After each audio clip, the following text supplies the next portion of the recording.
aren't many cold cases that could still captivate a nation after half a century. But then again, D.B. Cooper has always been one of a kind. A daring criminal who skyjacked a domestic flight in 1971.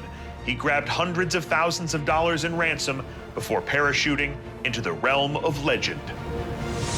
Despite a massive FBI manhunt, Cooper's whereabouts and identity are a hotly debated mystery, and it remains the only unsolved skyjacking in American history, perhaps the perfect crime.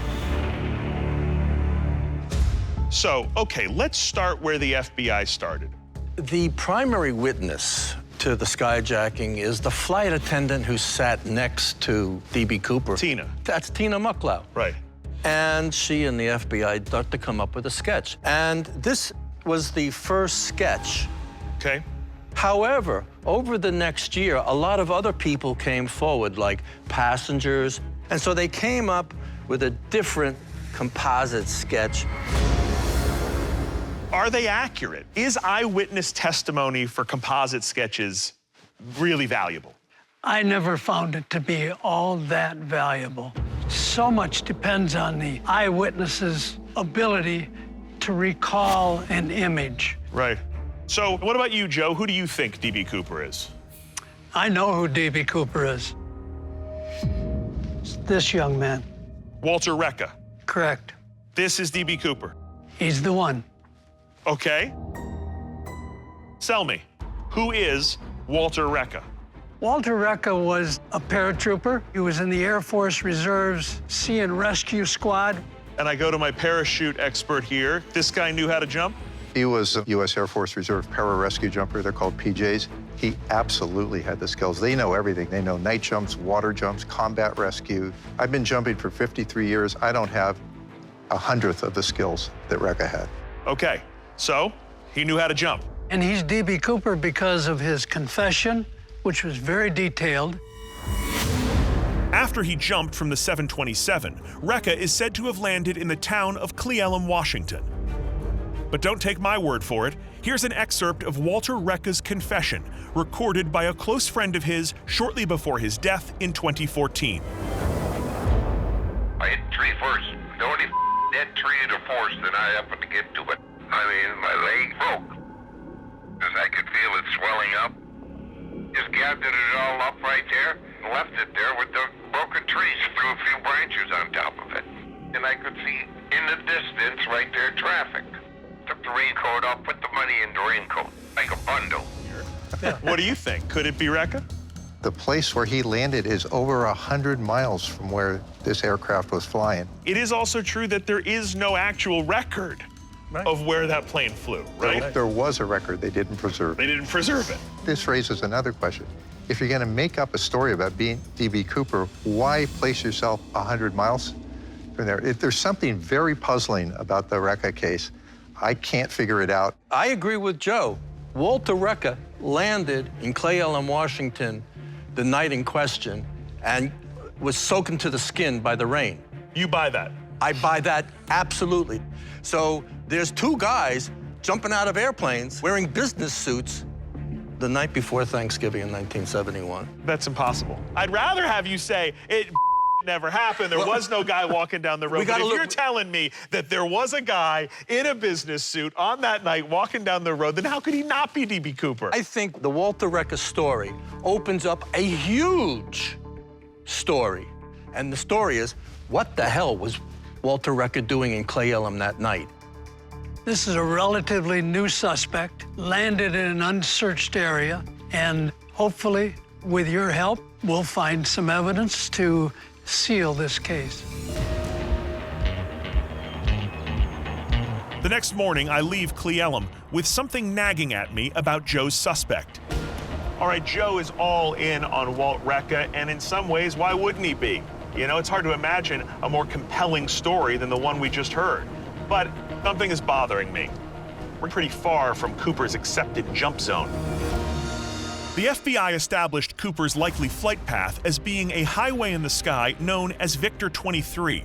Cle Elum is way outside of that, a fact that casts some real doubt on Recca as a likely suspect. But the Cooperverse is full of doubts, including some that I am just beginning to have now. When you think about all these D.B. Cooper suspects, not just Walt Recca, but all of them, they all have something in common. They're all guys that got away with the crime. But what if the FBI was right? What if the most obvious answer here is the right one? What if Cooper died during the jump? To try and determine the likelihood of Cooper's survival, I drive out of the mountains, while on a runway near Flight Path V23, another vehicle begins its own journey. Which brings us to Andy Farrington, age 41, jumps 26,000 and counting, current altitude about 10,000 feet. Oh, and he's wearing a C9 parachute, the same likely used by D.B. Cooper. Andy's task for today is simple.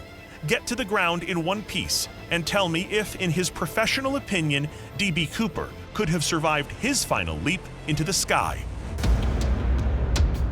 I'm waiting in Andy's drop zone with his father, Jeff, who is himself a professional skydiving instructor. Okay, Andy, how you looking up there? Looking way better than a November day. I'm about 10 seconds out. Just to be clear, Andy is about to jump out of a plane wearing an antique. Let's hope it still does its job. Okay, Andy, you are good to jump. Repeat, you are good to jump.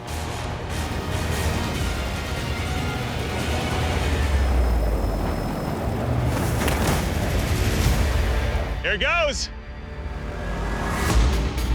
To test the long-held FBI theory that D.B. Cooper died making his legendary parachute jump, I've enlisted professional skydiver Andy Farrington to make a similar dive using the exact same equipment as Cooper. So far, so good. Now, that parachute's not really steerable, right? Oh, that one's not at all. Andy, we are in the drop zone waiting for you. A gust of wind in almost any direction, and Andy could find himself sailing into the trees, which may tell us what we want to know about Cooper, but probably wouldn't be so fun for Andy.